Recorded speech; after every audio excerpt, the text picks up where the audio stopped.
രാഷ്ട്രീയ പാർട്ടികളുടെ പിന്തുണയുള്ള പ്രവാസി സംഘടനകളാണ് പരമാവധി പേരെ നാട്ടിലെത്തിച്ച് വോട്ടുറപ്പിക്കാൻ ശ്രമിക്കുന്നത്. UAE, Oman, Saudi Arabia, Bahrain തുടങ്ങി എല്ലാ രാജ്യങ്ങളിൽ നിന്നും പ്രവാസി സംഘടനകൾ വോട്ടർമാർക്ക് യാത്രാ സൗകര്യം ഒരുക്കിയിട്ടുണ്ട്.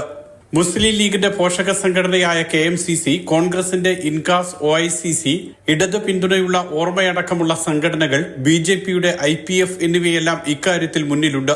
ഒമാനിലെ ആദ്യ വോട്ട് വിമാനം സലാലയിൽ നിന്നാണ് പുറപ്പെട്ടത്. പ്രവാസികളായ 50-ലധികം UDF പ്രവർത്തകരായിരുന്നു വിമാനത്തിൽ. മസ്കറ്റ് വഴി ഇവർ കോഴിക്കോട് വിമാനത്താവളത്തിലെത്തി. 3 വിമാനങ്ങളിൽ കൂടി ഇങ്ങനെ വോട്ടർമാരെ കൊണ്ടുപോകുമെന്ന് പരിപാടിക്ക് നേതൃത്വം നൽകിയ മുസ്തഫ ഫലൂജ, മുനീർ മുട്ടുങ്ങൽ, ജമാൽ KC എന്നിവർ അറിയിച്ചു. കേരളത്തിലെത്തിയ പ്രവർത്തകർ അവിടെ പ്രചാരണ പരിപാടികളിലും സജീവമാണ്. കണ്ണൂർ, കാസർഗോഡ് മണ്ഡലങ്ങളിലെ OICC, ഇൻകാസ് നേതാക്കളുടെയും പ്രവർത്തകരുടെയും യോഗം കണ്ണൂരിൽ ചേർന്നു.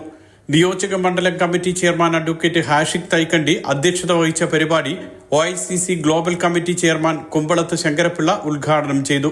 ഗ്ലോബൽ പാർലമെന്റ് പ്രചാരണ വിഭാഗം ചെയർമാൻ രാജു കല്ലുംപുറം, സന്തോഷ് കുമാർ പയ്യന്നൂർ, രഘുനാഥ് പറശ്ശിനിക്കടവ്, നാസർ ലൈസ്, ഫിറോസ്, റഫീഖ് മട്ടന്നൂർ, അഹമ്മദ് അലി തുടങ്ങിയവർ സംസാരിച്ചു. Mathrubhumi news, Dubai, Salalah.